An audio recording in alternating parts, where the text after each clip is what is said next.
Hello and welcome. The goal of this podcast is to get listeners connected with others in the sports industry because they say it's all about who you know, and now you know us. All right.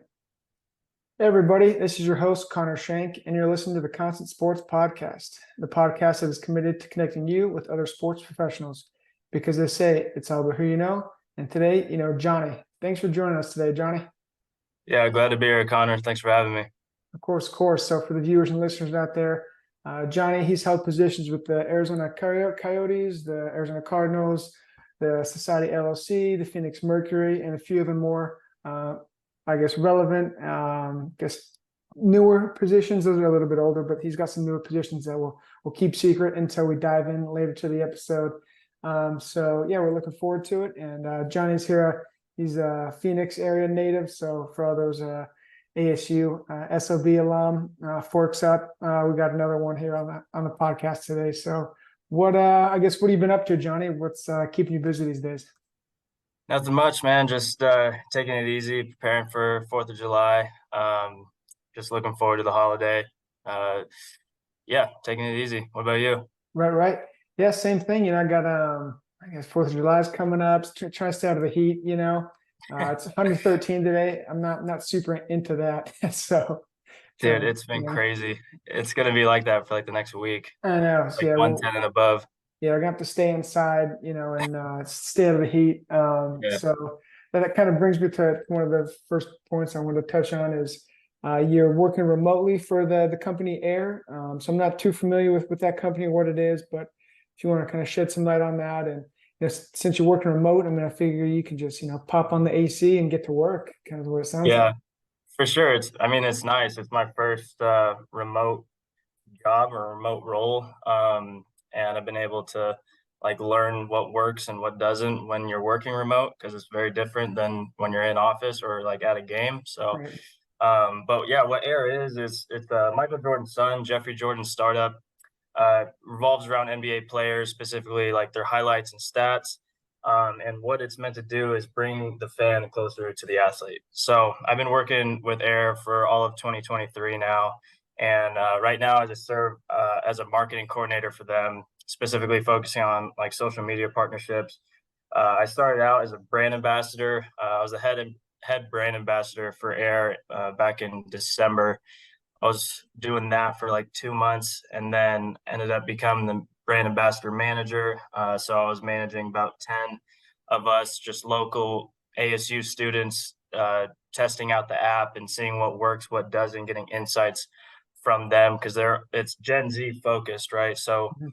we wanted to see and hear like what the Gen Z people thought, and Right. we made changes to Air, as all the way till app launch.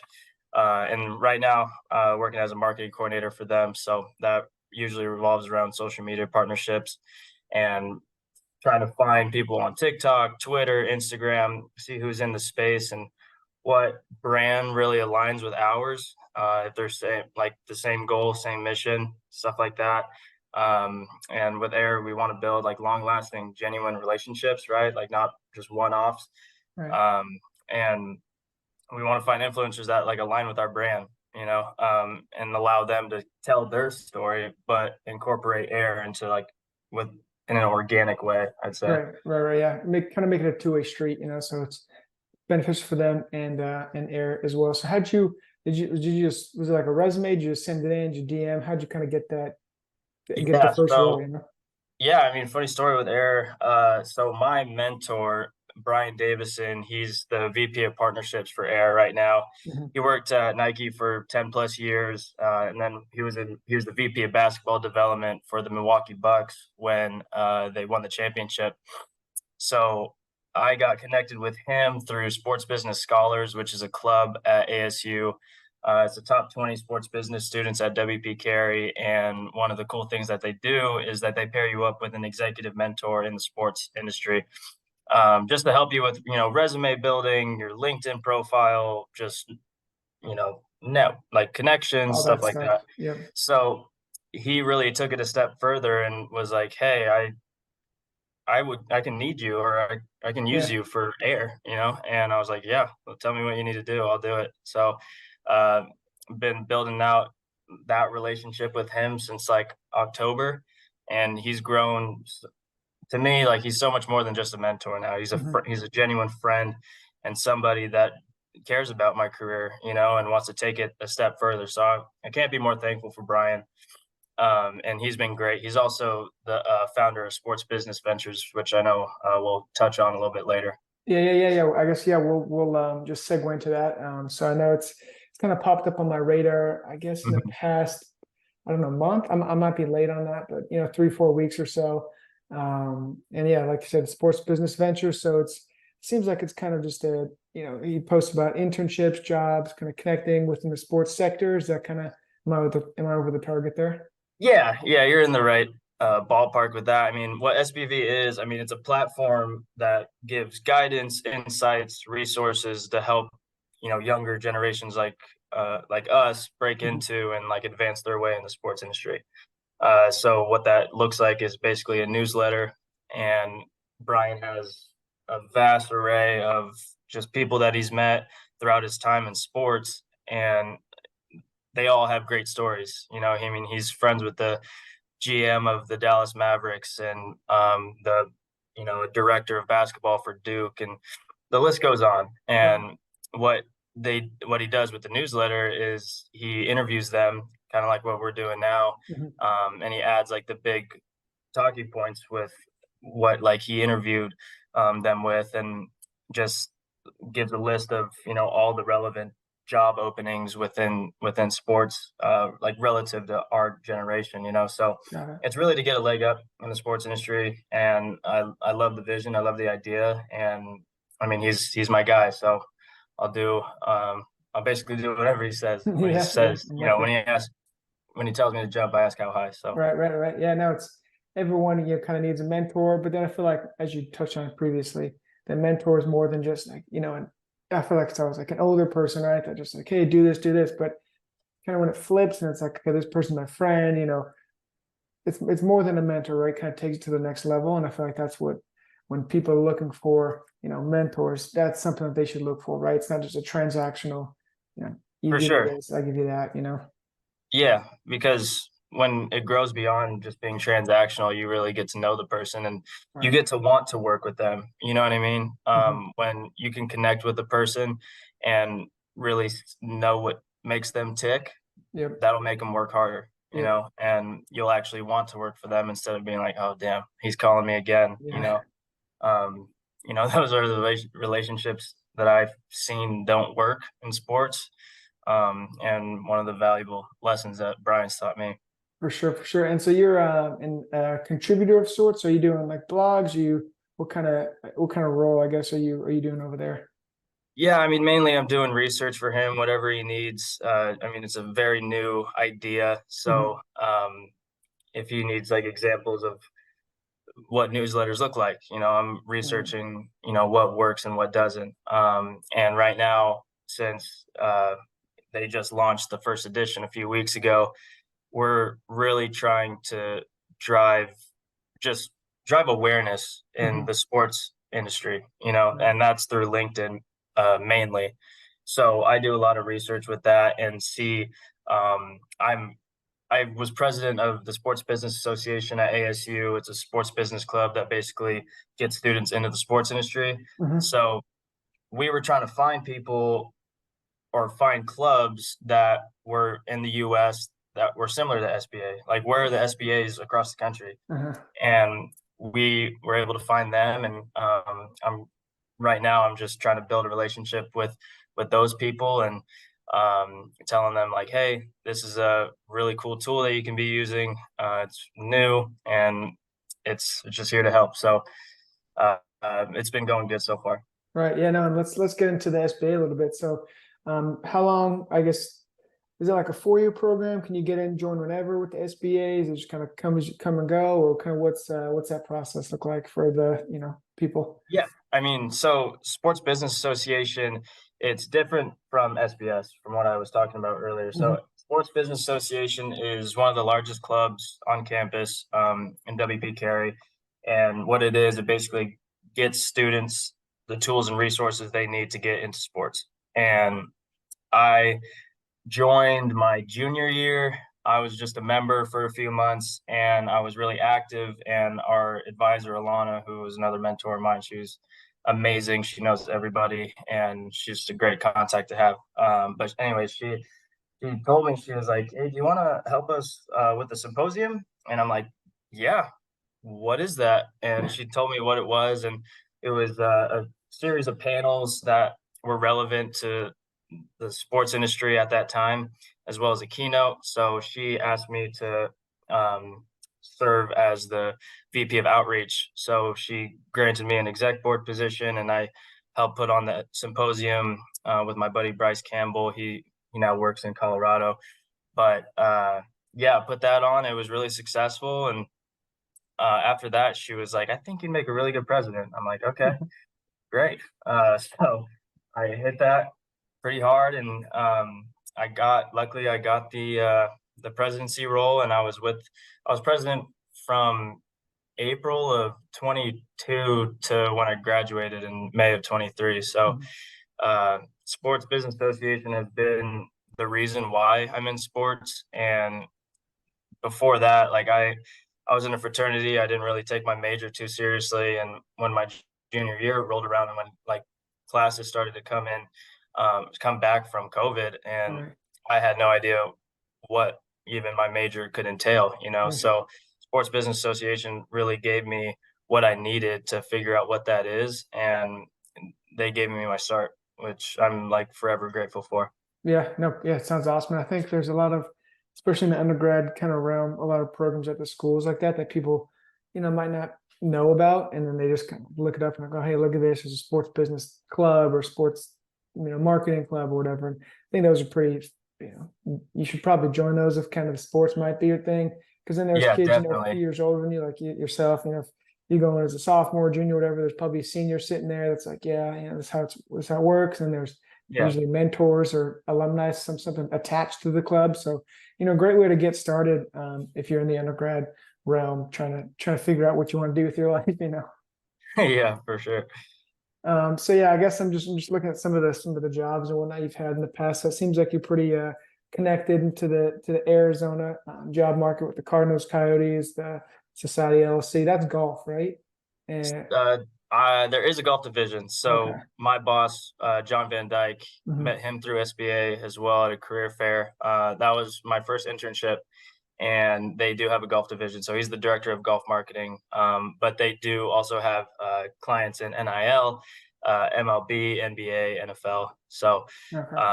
yeah, that was pretty eye opening. You know, my first internship, didn't really know what the sports industry could entail. Hmm. So being able to be a part of that was awesome, and I got that through SBA at a career fair. So I was working with them, and I at the career fair, that same career fair, I got a job with the Arizona Cardinals with their flight deck team. So that was my junior year, and those were my two very first sports experiences. Yeah, so yeah, and especially early on in a career, seems like very influential to have. And then you did something with the Super Bowl, right? You were in the experience Yep. or something. So what was that like? How'd you get down that road? Who'd you have to know? Did you have to interview? Kind of run us Yeah. through that. So I'm forever grateful for the Cardinals, because the Cardinals are the ones that gave me that opportunity to go to the Super Bowl. So I did guest services for the Super Bowl day of, but the days leading up, I worked as a Super Bowl experience area manager in downtown Phoenix at the convention center. Mhm. So for 2-ish weeks, I was on the third floor, kind of managing 20 to 30 people with some of their activations, like the flag football clinic, the field goal kick, like for the little kids, and the locker room, which is where they can put on the helmet, the jersey, Yep. take a picture, and put a sticker on the giant football that we had. So that was a really cool experience. But yeah, I'm forever grateful for the Cardinals, because I never been to a Super Bowl, and it was really cool that my senior year the Super Bowl was in Arizona where the Cardinals played. And when my boss told me, he's like, "Do you want to help out in the Super Bowl?" I'm like, "Yeah, Yep. 100%. I'm What in. I'll do anything. Yeah, what do you need me to do?"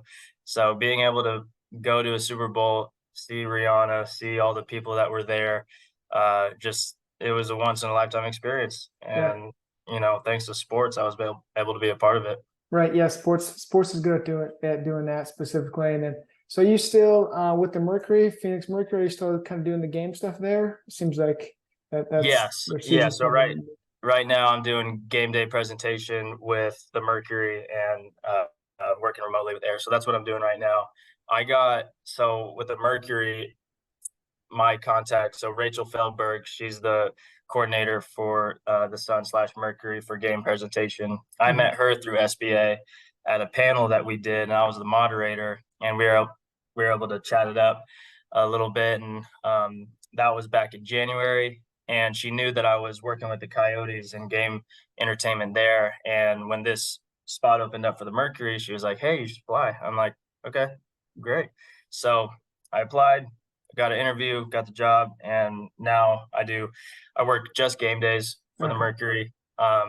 Their opener for week one, where they introduced Brittany Griner and welcomed her home, was a great experience for Yeah. me. Seeing that was awesome. It was very emotional. It was sold out, and it was a great time. Yeah, it's packed house there. Well, first of all, it seems like everyone should somehow get connected to this SBA organization because it sounds like they just pump out connections and career opportunities. So It if you're yeah, going to the if you're going to ASU and you want to be in sports, it sounds like the SBA is something you should not think twice about. So what I'm yeah, gathering. for sure. It's a necessity if you want to get into sports. You can't do it alone with just your major. Mhm. And based on, my experiences themselves, once you have that one internship, that one job, that just snowballs into new experiences, right? So, Yep. the Cardinals led to the Super Bowl, and then the Coyotes and SBA led to the Mercury. So all these experiences and all these people that I've met, it kind of just comes into one, and now I'm here. Yeah. No, it sounds like it. And so it sounds like you've kind of been, the golf, I guess, NIL with the football, NHL, WNBA, and whatnot. So is there, I guess, a specific, sector, whether it's NFL, NBA, NHL, that you're more interested, NBA, or is it just kind of just Oh gathering man, experience and just seeing kind of where you land? yeah, that's tough. I mean, what I will say with the NFL, NBA, and NHL, their fan bases and the WNBA, their fan bases are completely different. Like when Mhm. I was interning with the Coyotes, I never been to an NHL game before, and seeing that fan base in such a small arena with 5,000 seats was a crazy experience. Like when they played the Boston Bruins, when the Coyotes played the Boston Bruins and won, there I couldn't tell you how many fights there were. Like I saw 3 or 4 fights in the main pavilion, and it was crazy. Some dude got his thumb bitten off. Like that's Hey, how those crazy hockey guys, yeah, they. those hockey people do not mess around. That's Yeah, what they I do from what I not heard, mess around. you know. You're right about that. But that fan base is insane. Yeah, and especially in that small arena, because I think I don't know my Arizona history correctly, but they applied for the thing in Tempe, right? Like the hockey facility, and that got struck down. So now they're stuck in that Yes. arena for the 2 years or something like that. Yeah, so that didn't pass. So Right. I don't know where they're gonna end up in 2 years, but they are in Mullet Arena for Mhm. the next 2 years at least. So this past year was their first season in Mullet, Right. and they shared that arena with the Arizona State hockey team. Yeah. So uh being able to be part of that season was really special. Yeah, no, I'm sure. And I don't know if you have many thoughts on this, but do you think the Coyotes will stay in Arizona if they have to continue to play at that small arena and they can't get a bigger one built? Oh man, I really hope they do. I being part of them for this past season was amazing, and I love that fan base, and I love the team. But I guess we'll see. I mean, I've Yeah. heard talks that they're going to be moving to Texas or Kansas City. Like Right. I really don't know. Yeah, So well, yeah, guess it's we'll find crazy to out. think about. Yeah, especially when Arizona, it's the mega center. It has so many professional sports teams. Like it's just crazy that they have this many, And I feel like it's a Yeah, smaller market, people say, but when it's got all the major sports, it's like, how is it a small market? Arizona is crazy. I mean, if you're into sports, it's a great place to be in because you have the Diamondbacks, you have the Cardinals, the Coyotes, the Suns, and the Mercury. It's kind of like pick your poison, right? Right. And that's what, allowed me to do all these things, like the Super Bowl being in Arizona. I mean, now Final Four is going to be Yep. in Glendale uh, in less than a year. I mean, Waste Management every year, like all of these, it's like a mecca for sports, Yeah. and it's been a big reason why I'm able to do all the things I'm able to do. Yeah, no, it's awesome. So yeah, and I don't know. From being from San Diego, it's tough because we have one sports team, and then we have one team that stabbed us in the back and went to LA. So it's unfortunate, but it's nice to kind of be in an area where they have all the major sports. So it kind of, Yeah. show city how it's done. But regarding kind of your role and your daily activity and whatnot, is there a certain kind of routine you go through, or is it just kind of you make a checklist for the day and get things done? What does your routine look like in that aspect? Oh man, so my work week changes I mean, my day changes every day. Right. So um I'm I'm doing so with Air. One day they'll ask me to do social media partnerships. They're like really hit this hard. I and then the next day they're like, we need you to do some research on so and so's platform and see what's working and how it can benefit our brand. And then the next day I could be at an AAU event trying to drive downloads towards the app. So it Yeah, really changes every day. But I like that. It allows me to, practice being flexible and adaptable. So definitely. it really changes every day. But that's one of the things I like about working remote. Yeah, well, and I guess in sports in general, I mean, you know this too, is you worked in the 4 or 5 major sports groups. Have you seen some similarities and I guess working at different organizations that are kind of the same, or have you seen some also differences where NHL does a different way than NFL and NBA? What I will say is that everything's like interconnected. Hmm. So when I was working with the Coyotes, I made a friend. His name's Aaron, and him and I did game entertainment for the Coyotes this past season. Then we both got the gig with the Phoenix Mercury doing game presentation. So I know them. Gotcha. Like I said with Rachel before, there she's the coordinator for the Sun/Mercury. I met her through SBA. My ironically, my professor for one of my strategic communications classes was Vince Kozar, and he's the president of the WN or president of the Mercury. So I like how interconnected it is. You can't. I mean, if I go to the Cardinals and be like, yeah, I hung out with Aaron yesterday. And they're like, oh, Aaron, oh, I know him from Diamondbacks. You know what I mean? Mhm. So everything's interconnected. Yeah, and I will say that's one thing about kind of the sports industry. As you've been saying, it's very connected, and I feel like it gets smaller and smaller as kind of the more people you meet, right? Everyone knows someone from somewhere, and I forget what the saying is, like the 3 degrees to something. It's like you're 3 people away from knowing. You know what that is? Something like I that. yeah, I don't know. It's I don't like know it's for sure. like yeah, I'll have to look it up. But Yeah, the concept is basically like I know Johnny, Johnny knows Mike, and Mike knows Devin Booker. yeah, That's the concept. But yeah, especially within sports, it's like building the relationships, building the connections, and people you know. It's a little more than like networking. I feel like networking gets a bad rap, but it's because that's just yeah, like transactional, But as we've yeah, been for touching on, sure. it's building the relationships, making it more than a mentor. It's more like a friendship relationship type thing as you go in your Yeah. career, as we've been talking about. So, as your days evolve and change and whatnot, are there certain I guess books or sports business journal or something like that, or Twitter? Like, how do you stay informed? With the sports world. Yeah, I mean, that's a great question. My junior year, one of my marketing classes, my professor, Daniel McIntosh, he's a professor at ASU, and he told us day one, he was like, if you're going to be in this industry, you better be an expert in it. Hmm. And uh, we were like, what does that mean? So he was like, stay informed, read SBJ or The Athletic or Twitter every day to see what's going on in sports, because when you're networking at a happy hour or something, you want to be able to have some talking points where people are like, oh, okay, he's pretty sharp, you Yep. know? So he told us that day one, and I really took that to heart. And right after that, I got a subscription to SBJ, and and The Athletic, and that's what I usually read up on in regards to sports stories. Mhm. Um, but like just casually, definitely Twitter.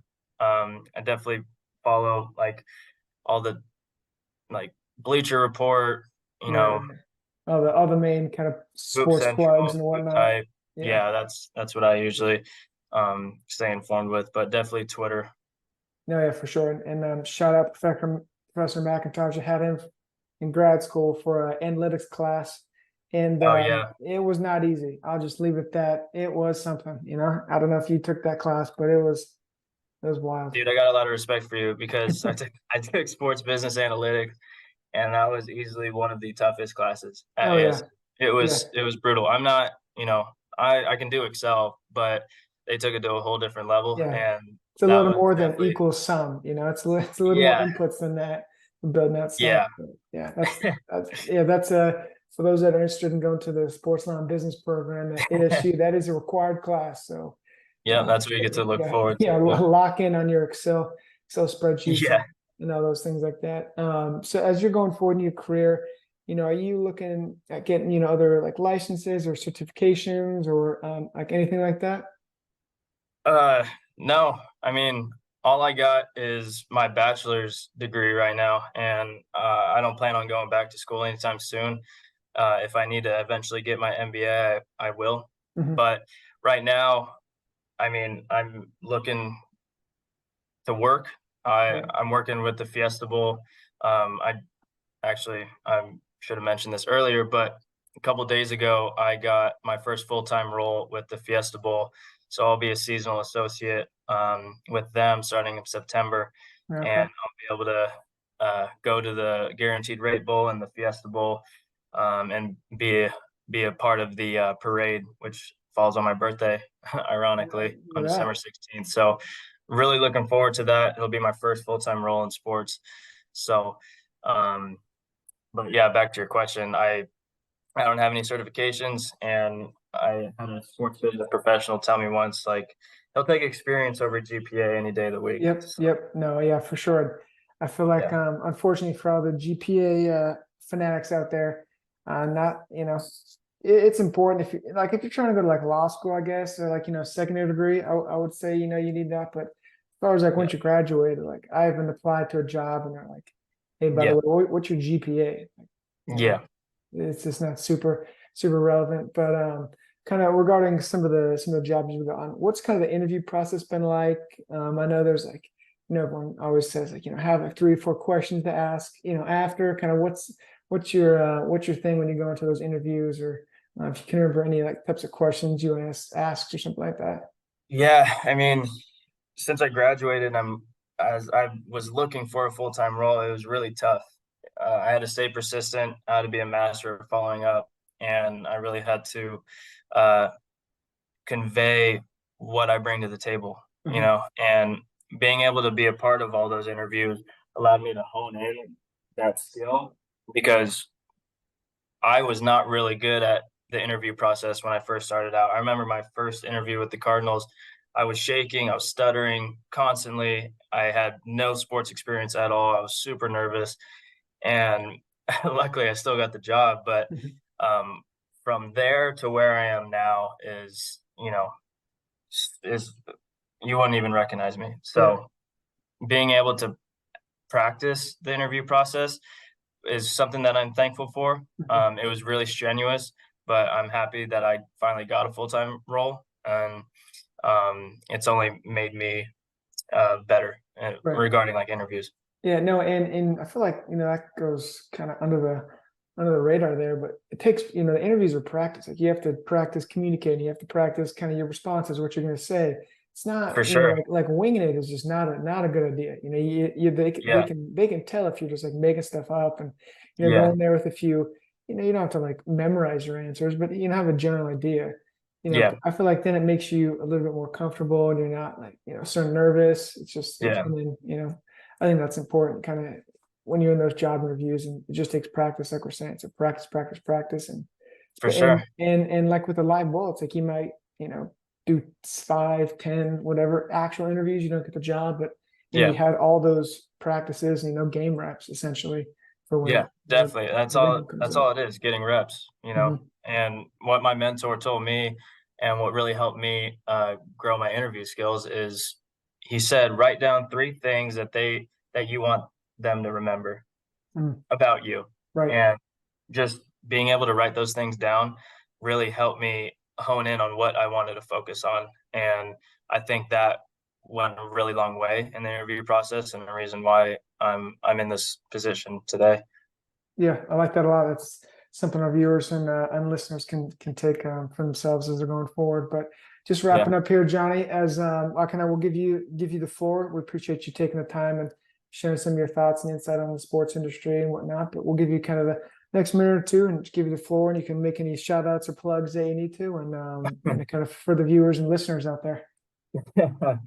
um, yeah, I mean, I know it's hard, the sports industry, just getting into it, and not a lot of people do it for the money.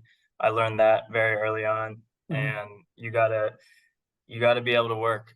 And having said that, I'm really thankful for what the sports industry has given me. You know, I love the things that I do. And in the past year, you know, I met Russell Wilson. I've met the CMO of the NFL. I've been to a Super Bowl. I've seen a number of NBA playoff games where the NBA champs played the Suns. So um, without ASU, the clubs I was a part of, and you know the people I met along the way, none of these experiences would have been possible for me. So definitely, like the things I've been able to do in such a short amount of time, super thankful for that, and I'm thankful for everyone that like helped me along the way. But just for like, I guess advice for kids that you know are incoming freshmen or you know just undergrads in college, like it's you got to be able to work, you know, Yep. beat out whoever you're competing with. I think you got to have strong communication skills and the ability, you know, to talk to anybody and build a relationship with them will go a long way. You know, even if you're not a people person, like you got to learn that skill. And then persistence, you know, not everything comes all at once. And I would just say, like, you get out what you put in. So I think if you remember those things, you'll be able to get a long way in sports. And the work definitely pays off. Definitely, yeah. Wise words there. I appreciate that. And thanks everybody for listening and watching. And this has been another episode of the Constant Sports Podcast. And they say it's all about who you know. And today you met Johnny Torres. So thanks again, and stay tuned for more episodes. Thanks for having me, Connor. Yep, we'll see you.